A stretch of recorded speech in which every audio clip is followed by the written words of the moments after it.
Hi, my name is Jim Pikarski, and I teach meditation and give Dharma talks at the Blue Lotus Meditation Center in Venice, Florida.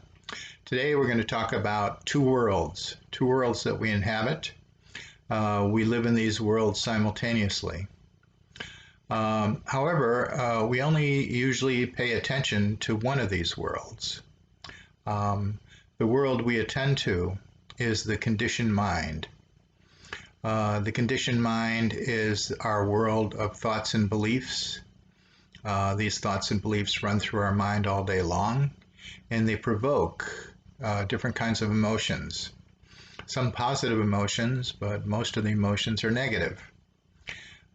This is how we experience our conditioned mind. We get enamored with this world.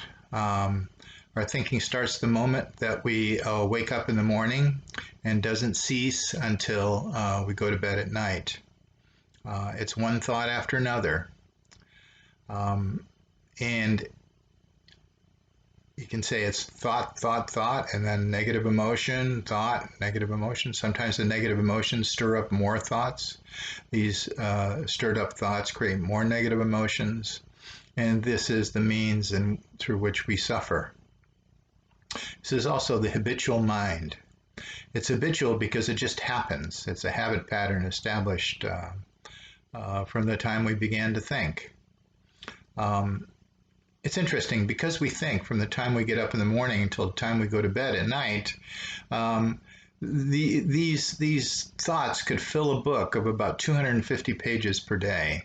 Imagine having a library where you had a set of 365 volumes of all the thinking that you've done in the past year. Can you imagine? Would it be worth reading? Would you want anyone else to read it? No, we wouldn't, because these habitual thoughts are petty, and they're incredibly repetitive. We just repeat the same things over and over to ourselves. But we live in two worlds, and luckily we're not just in this one world, we're also in the world of sensation and awareness. But we hardly recognize this other world. We hardly are aware of it. We're not aware of it because we're so enamored with the stories that are going through our mind. These stories are compulsive and they're hypnotic. And it's very difficult for us to pull away from it, even for a few moments, to be able to notice the other world of sensation and awareness. The world of sensation and awareness is the primary world. It's the primary world because it's always there. It's always there in the background. Even when the other world stops, we stop thinking and we're not emoting, the world of sensation and awareness continues. So even as you listen to this, become aware of these two worlds inside yourself.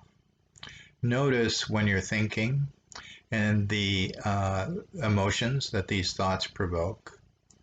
And notice how hypnotizing that world is, how lost we can get in it. And when we get lost in it, we lose attention to the other world. We no longer notice the background of sensation and awareness. If you stop thinking for a moment, you will notice that all there is sensation and awareness when you stop thinking. So the thing about thinking comes and goes, but the world of sensation and awareness doesn't seem to come and go. Even when we're in our dream, we're sensing something else in our mind. So the world of awareness continues. The world of thought and emotion is the world of the ego. So the ego is a conceptual construction, some kind of construct that we make to be able to get through the world. It's kind of a handy thing to have, a practical idea of self. So if you go and somebody asks who you are or what age you are or what you apply for a license or something like that, you can tell them. Unfortunately, we've made this into an entity, and this entity lives in the world of thoughts and emotion. The world of thought and emotion and the world of the ego that resides there is the source of all our psychological suffering. When we're in just sensation and awareness, there's only peace. Emotional pain is created through all these negative beliefs and thoughts we have. So if you doubt yourself, well, your doubting yourself doesn't occur in the sensation awareness, it occurs in your mind. It occurs in the thoughts that are streaming through your mind. The world of sensation awareness is full of peace. There's no thoughts. But even when there is no thoughts, it's still in the background. It never leaves us.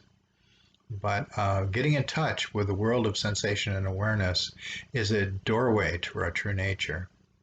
We can find out who we really are beyond the false self, the false ego that is created in thought. Spiritual practices are designed to turn our attention away from the world of thought and awareness. The world of thought and awareness is so compulsive, so incredibly habitual, that we really need to practice to be able to learn to pull our attention away. That's why things like meditation are so important. If you look at meditation, one of the main ways we meditate is that we notice that we're thinking and we bring our attention back to our breath or our bodily sensations in some way. So we're training ourselves to be able to pull away from this compulsive world of thought and emotion. And as we train ourselves over time, we get more distance from that world. We're able to inhabit the world of sensation and awareness, which is peaceful. And if you meditate for any period of time, you'll go into states where there are no thoughts and the emotions that they triggered. There's feeling, because you can still feel things, you can still, but there's none of these negative emotions. Silence has always been a gateway to spirituality, because in silence, we are no longer hypnotized by the world of thought and emotion. Our minds are quiet. And when our minds are quiet, we can experience something else. We can experience the vastness of the second world, which is actually the primary world, the world of sensation and awareness. This world is vast. It's vast and it's silent and it's peaceful. So one thing you can do that would be helpful to you is to begin to distinguish between these worlds, to be able to see how you live in both of them at the same time. That the world of thought is not going to stop on its own. It's going to continue and continue and continue. However, we can notice what it is, and we can notice that it is the source of all our negative feelings. It's the source of all our negative feelings because in thought, that's where our wrong ideas reside. That's where the mistaken idea of a separate ego resides. And when we're not thinking, there's no way for these things to affect us. So we gain the capacity to pull away from it by doing meditation and becoming aware of this world. And this is the purpose of this talk, is to help you distinguish between these two worlds, so you can start seeing a world that we're usually not aware of, the world of awareness and sensation. I mean, not really separate worlds, right? It's just experience, but it's good to break them down just to be able to distinguish them.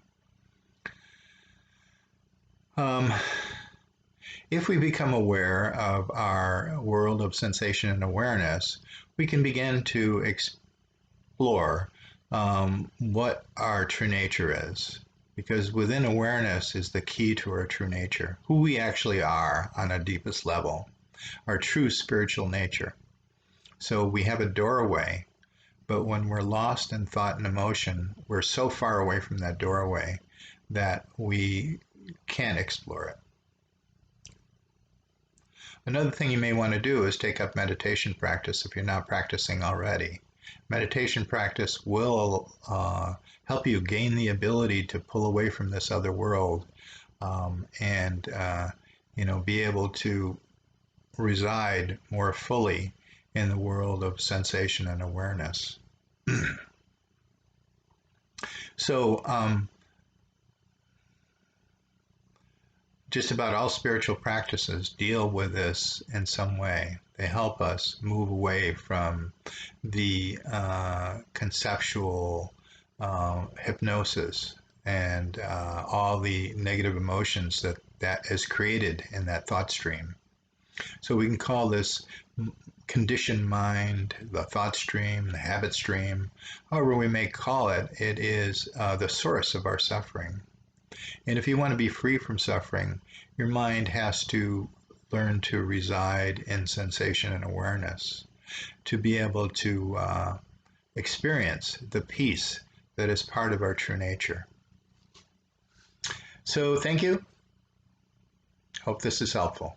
Take care.